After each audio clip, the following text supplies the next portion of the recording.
The love story of King Charles III and Queen Camilla is hardly a secret. A love affair that spanned 4 decades.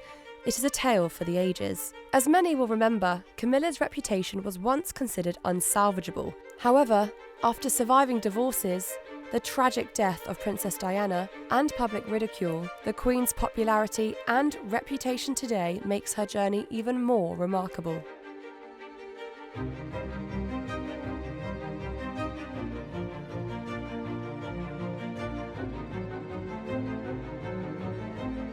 Camilla came from pretty posh stock. She was definitely upper class. Her father was an ex-army officer who'd become a businessman.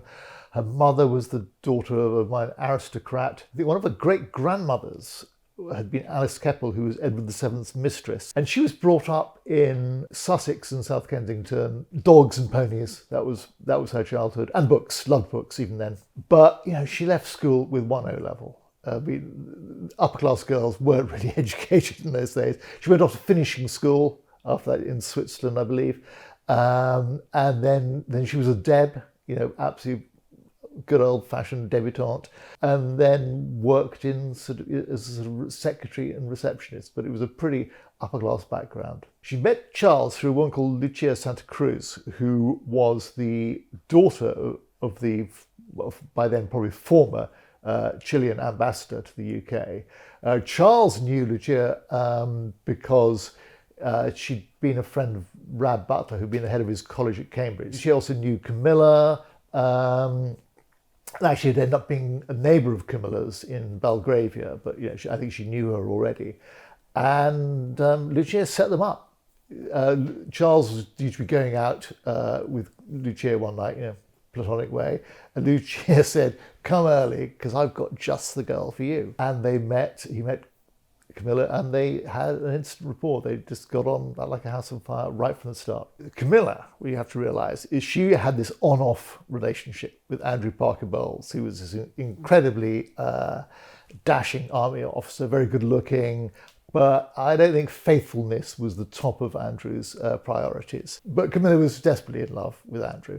But she had this relationship with Charles, and they started going out, and they'd meet in sort of quite clandestine ways. I mean, she'd often go to the polo to see him play polo, which is fine because there was a kind of crowd there, so no one would notice, someone like Camilla turning up. And this went on for a while until Charles was due to go off to, I think, the Caribbean for the Royal Navy for about 8 months. By this point, he was in love with Camilla, but he couldn't sum up whatever it needed to tell her about the strength of his feelings.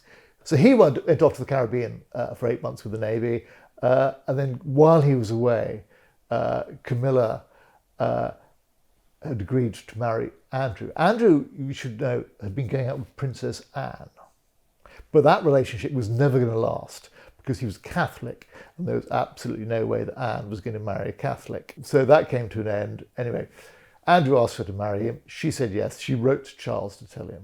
And poor old Charles was absolutely heartbroken.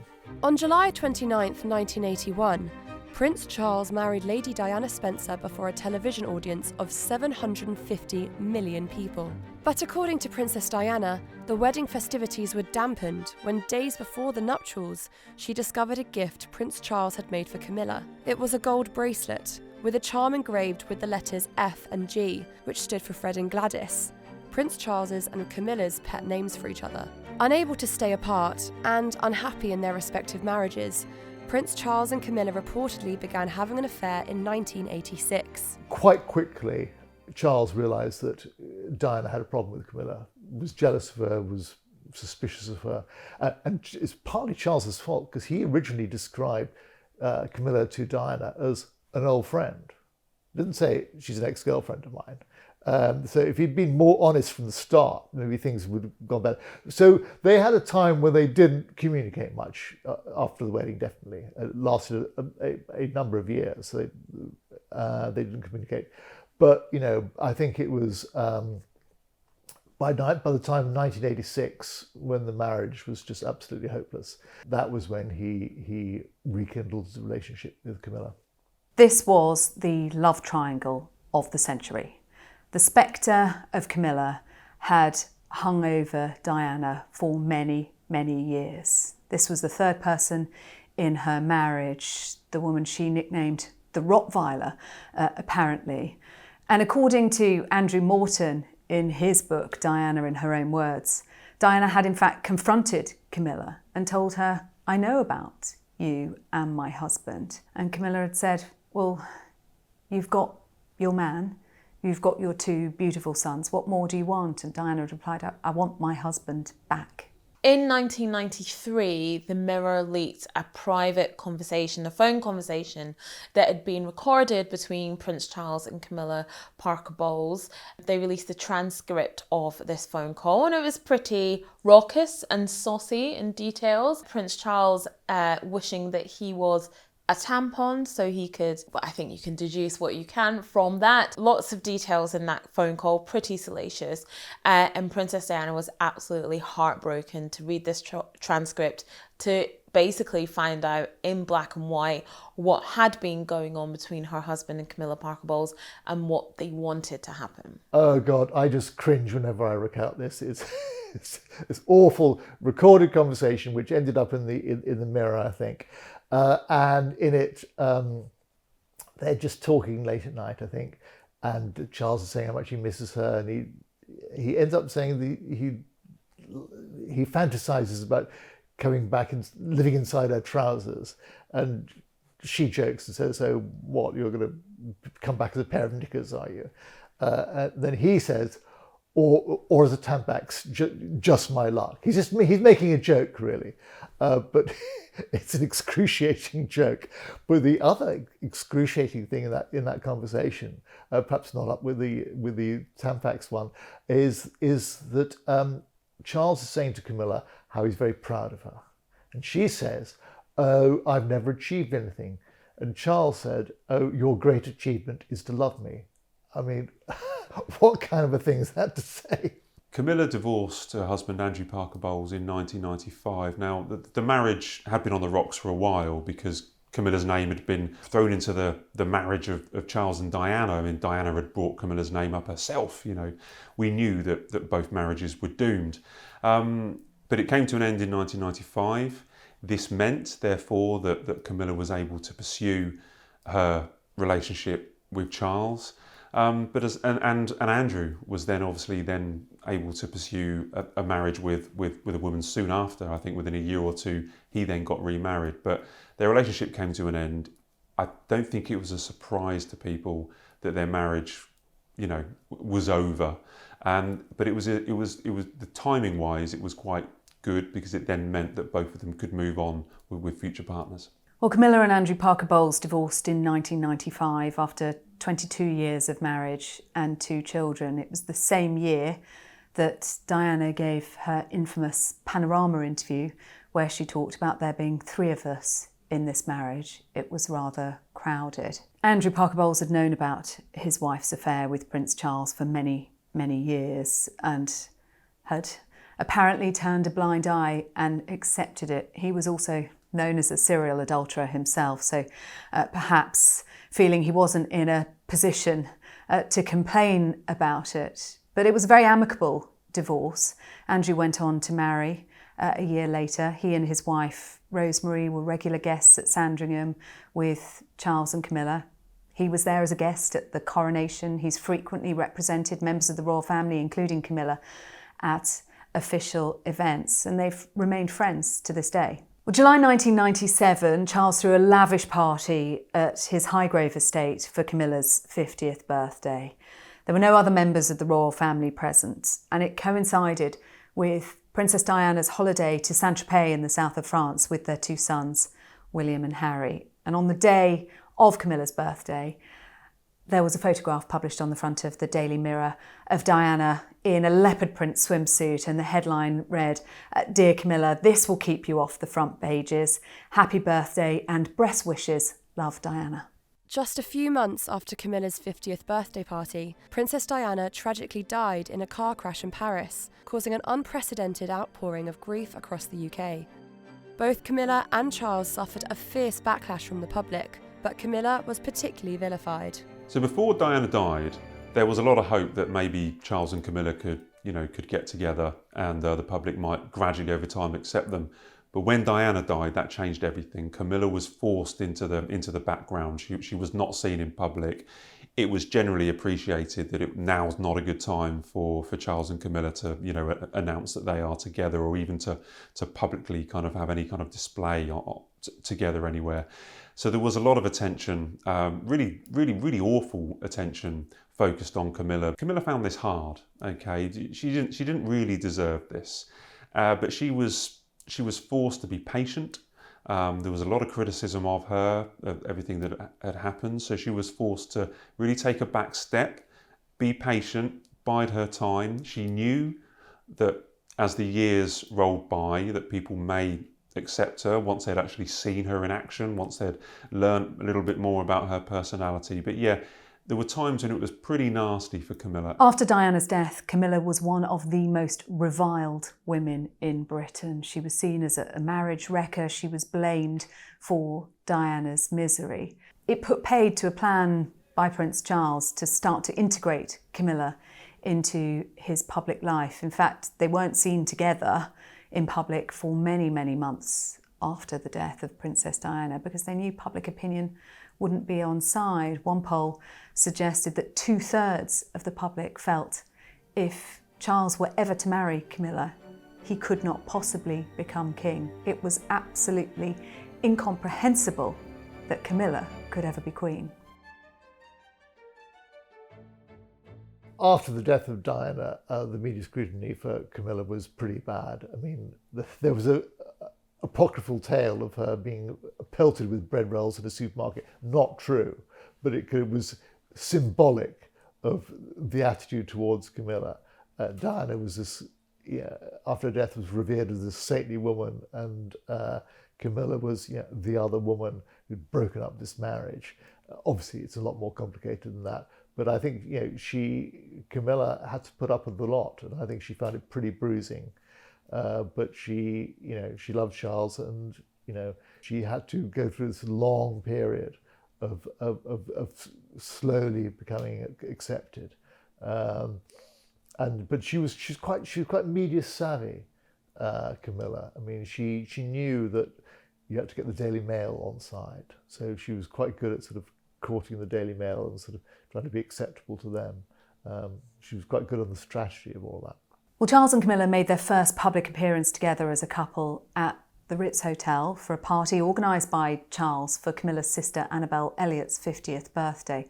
They arrived separately, but they left together, and they were photographed together. And this was really their coming out as a couple. It was some time, though, after that Camilla was actually introduced to the Queen. I don't think it came until the year 2000. Well, Charles and Camilla's wedding was an interesting one, especially when you contrast it to Charles's first wedding. This was very low key. It was at Windsor Guildhall. There was a very small guest list, a bigger guest list later on at Windsor Castle, but there was only a handful of family members there. The Queen didn't attend, but she did attend the blessing afterwards. But I really contrast Charles's wedding to Diana, which was a Disney fairy tale wedding, with his marriage to Camilla. It was a modern fairy tale. It was two people who had finally found love, two divorcees that had battled through so much to be together,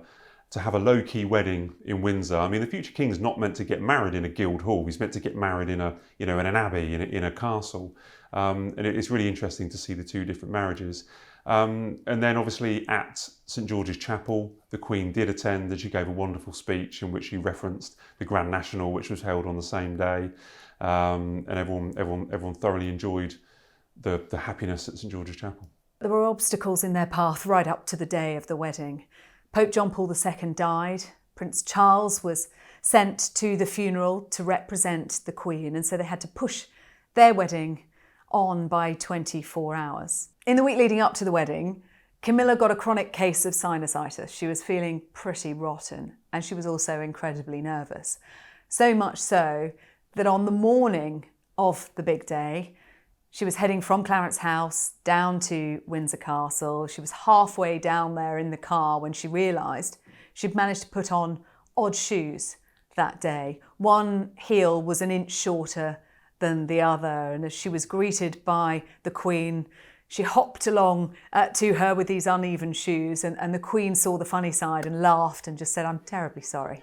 The low-key wedding proved to be a success with the British public, and by the end of 2005, even the Duchess of Cornwall's biggest critics acknowledged that she had settled into her new role in the royal family. She drew particular praise for her notable projects and charitable work. Queen Camilla has undertaken some really important projects over the last several years as the Duchess of Cornwall, and a lot of them are particularly important because they were topics that royals historically wouldn't want to be associated with. And the Queen is a huge advocate for domestic violence survivors and providing women who have faced domestic violence with support. She's also spearheaded campaigns to provide hospitals with comfort kits for rape victims.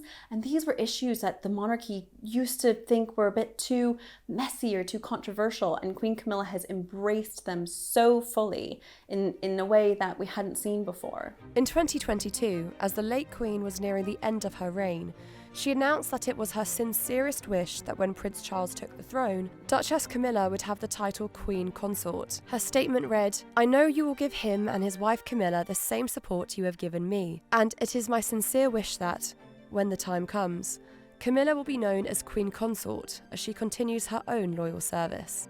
This message from the Queen, it felt like a plea after all of her service, 70 years on the throne, if we could please honour Camilla in this way and pay her the respect that the Queen has requested. That would be almost a favour to the Queen. Clarence House had initially announced that Camilla would be known as the Princess Consort, and no one really believed this. It was the Clarence House line.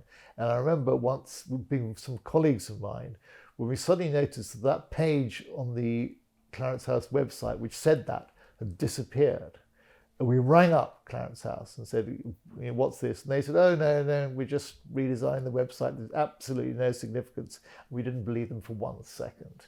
So it was a brilliant move when the Queen announced that she'd be known as a Queen Consort, because it just laid that issue to rest. It meant it would not be an issue when Charles succeeded to the throne. The Queen dies, Charles succeeds to the throne, and we have this strange period when she was known as Queen Consort, which is just a title that it's never been used in this country before.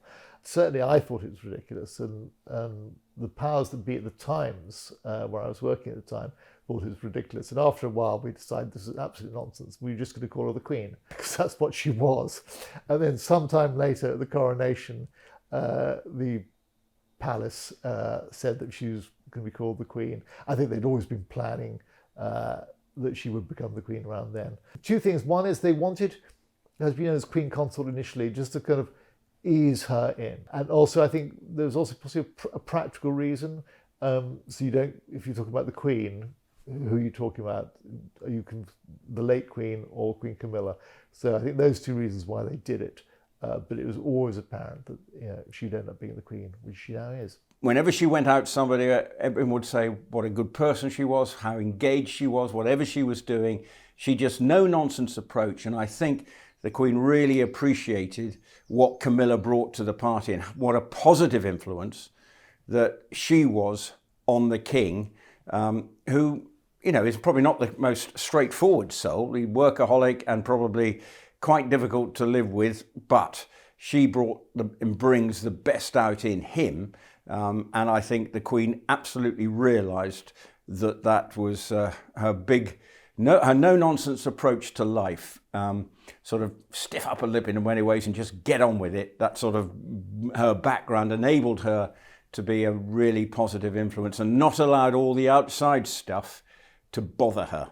And I think that has stood her in very good stead, and certainly right now. The experience of marrying into the royal family is a unique one, and one that can only be understood by a handful of people. It has been alleged that the then Duchess of Cornwall tried to give Meghan Markle a warm welcome when she married into the family, but that it fell flat, and apparently the Duchess of Sussex was unresponsive to Camilla's advice.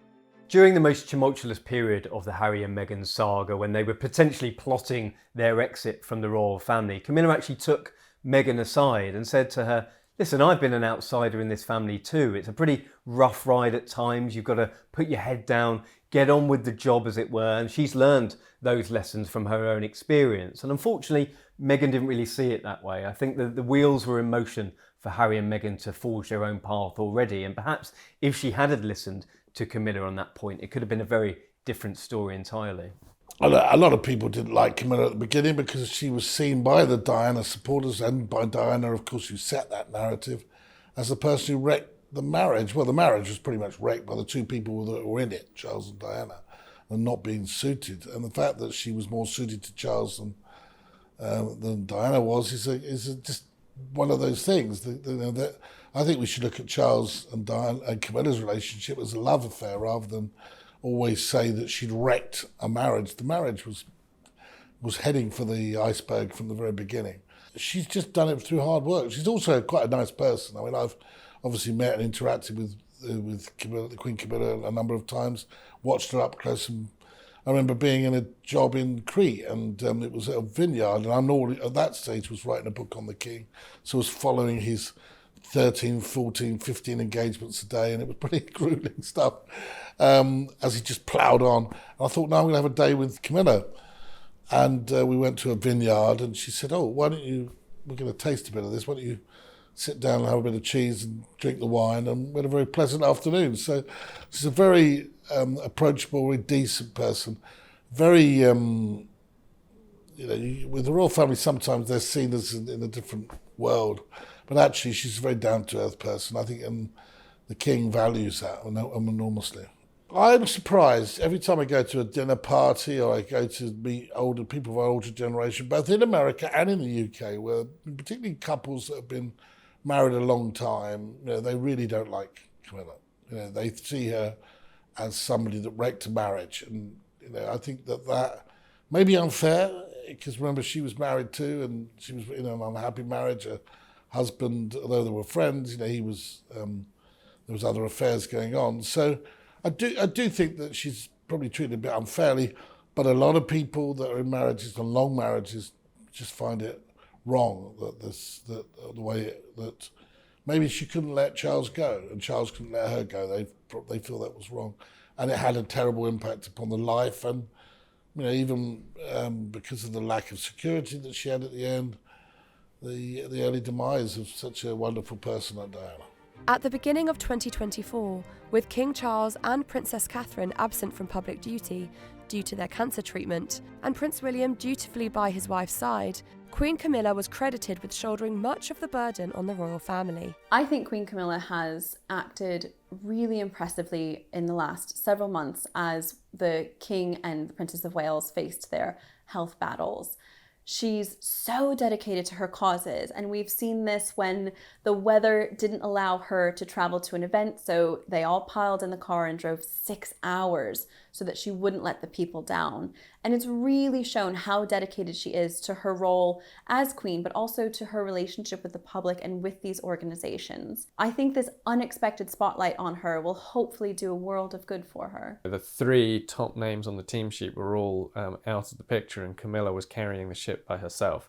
Nobody would have imagined that situation would have ever arisen, least of all Camilla, I think. But it goes back to that same old mantra that stood her in good stead for all those years, which is that if you just keep going and you keep doing the engagements and you keep showing up, then ultimately people will respect that.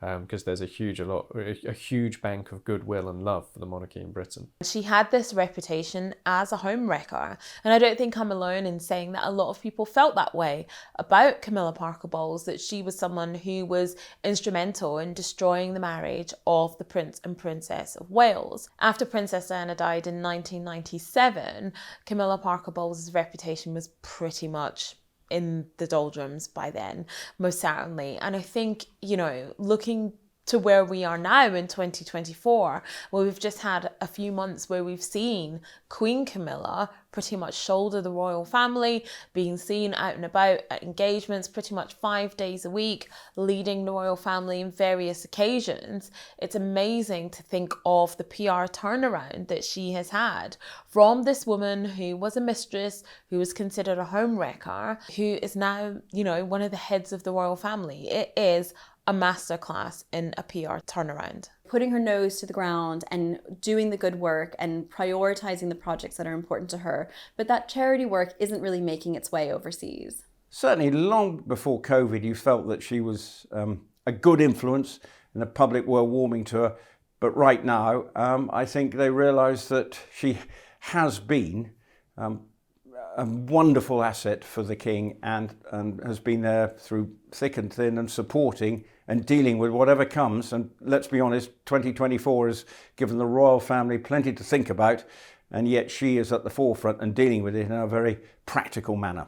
With Camilla, I think it's an endurance test. You don't win monarchy. This is the thing. Monarchy's not like that. It's a hereditary system. So really, Camilla survived under an enormous amount of pressure. I mean, the absolute feverish nature of the public hatred for her at certain points was so high, but she toughed it out and she played the long game.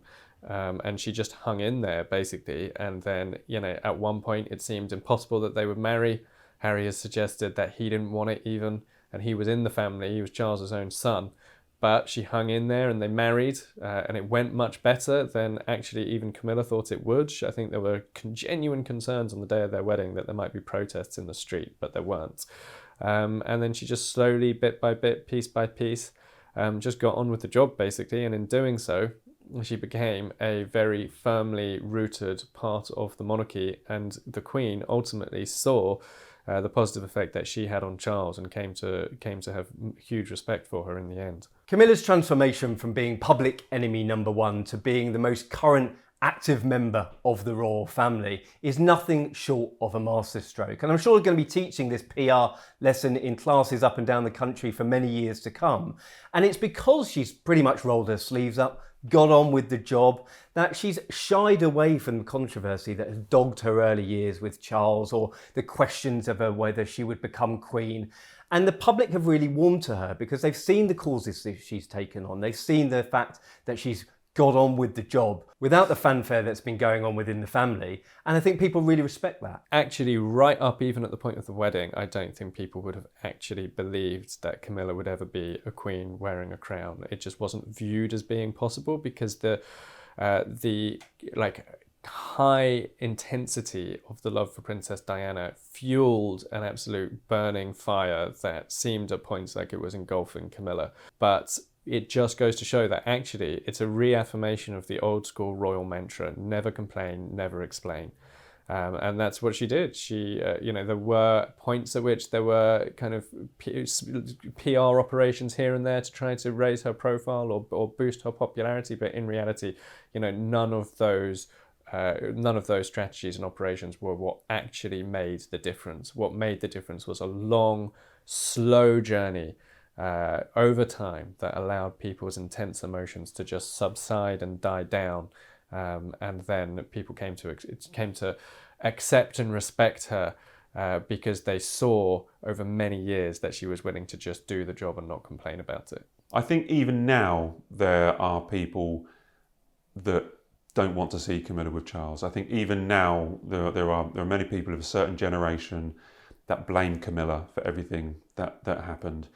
And she's been brave. So if you imagine that the first time that she appears with Charles after the death of Princess Diana, that was going to be hard for her. She knew what people thought. She knew the love that people had for Diana. So she had to be brave. She had to really think carefully, but she took the opportunity. And I think that's very important that she didn't do anything wrong once Diana had died. She really stepped forward. She behaved with dignity. And as I say, she was incredibly brave. The public's attitude towards her right now is a product of many years of experience, and so those really long-term, deeply ingrained perspectives are very, very difficult to shift. There's something called the bookcase principle, which is that if you shake a bookcase, then the books that fall out first are the ones at the top. So in other words, your newest opinions are the ones that are easiest to dislodge, but the ones that are down at the bottom of the bookcase that you've had all your life, they are kind of core perspectives and core memories that you don't just throw away overnight. So I think Camilla is absolutely fine where she is at the moment. I don't think that she needs to worry about her standing or her popularity, but I don't think realistically it's going to change a huge amount in either direction going forwards. So anyone who meets Camilla is going to won over her because she's very approachable, she's very straightforward, she's very honest, she's amusing. She's a person you can warm to immediately. So you just have to expose her to the public and people like her. But of course, that's a slow process because only a certain number of people can see her at a time.